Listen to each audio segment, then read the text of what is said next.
정년은 빨라지고 수명은 길어지고 있습니다. 은퇴 이후를 준비하지 않는다면 가난한 노년을 수십 년이나 감내해야 하기에 고정 생활비를 바탕으로 한 철저한 노후 준비가 필요합니다. 1인 가구 기준 노후에 필요한 생활비는 월 평균 177만 원입니다. 200만 원도 안 되지만 정기적인 소득이 없는 노년에는 적지 않은 돈입니다. 은퇴기에 들어선 베이비부머 세대는 노년의 2인 가구로 생활하는 경우가 많은데 매달 얼마의 생활비가 필요하고 이를 어떻게 충당해야 할지 함께 살펴보겠습니다. 물가 상승으로 생활비가 버거워지고 있습니다. 노후 준비를 하루라도 빨리 시작해야 하는 이유입니다. 장을 보거나 외식을 하면 높아진 물가 수준을 한 번에 체감할 수 있습니다. 더 이상 중국이 세계의 공장 역할을 하지 못하면서 물가는 계속 오를 겁니다. 이는 앞으로 노년이 더 팍팍해진다는 소리입니다. 은퇴 이후 사람답게 살기 위해서는 얼마의 생활비를 구축해놔야 할까요? 국민연금연구원에 따르면 1인 가구는 177만 3천 원이 필요하고 2인 가구는 277만 원의 적정 생활비로 발표했습니다.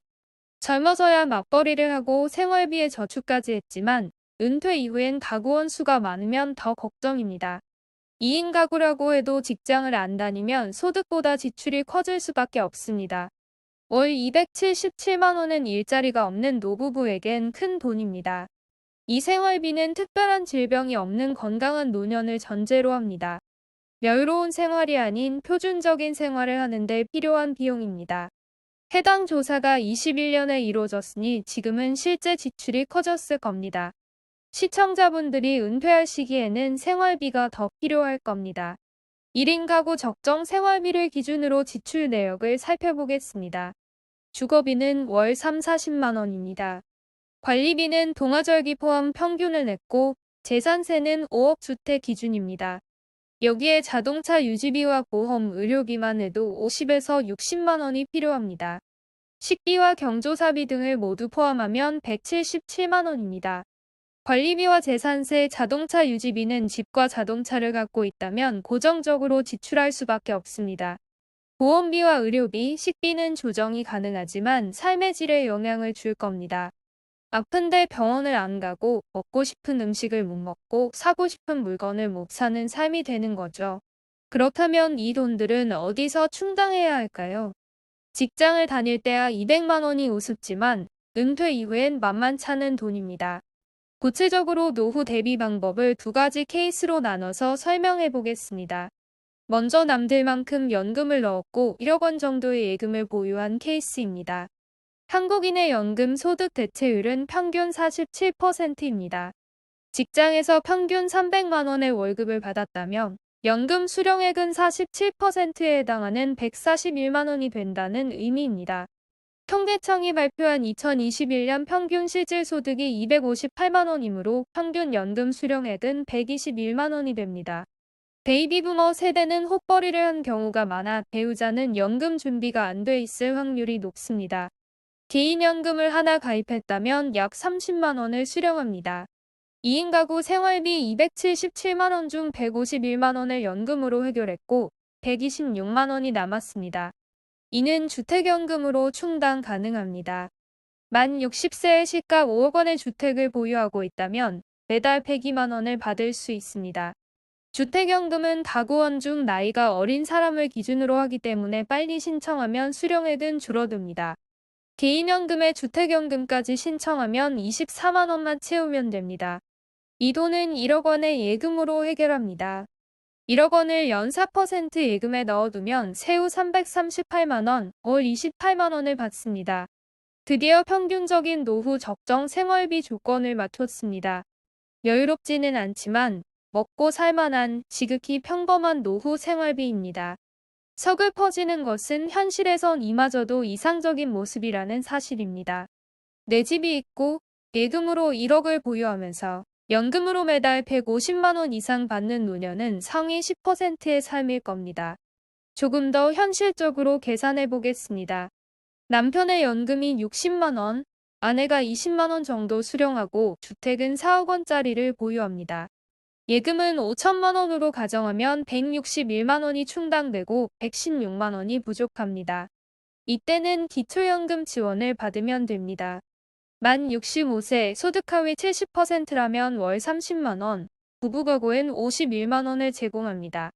이제 50만 원만 더 채우면 됩니다.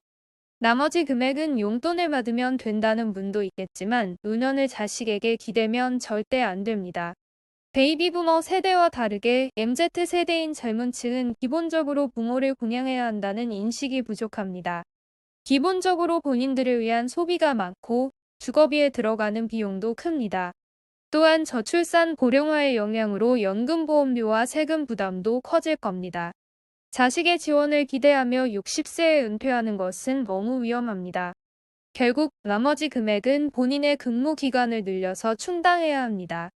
직장 생활과 자영업 등을 통해 60세까지 소득을 유지했다면 마지막 실버 일자리를 구해야 합니다.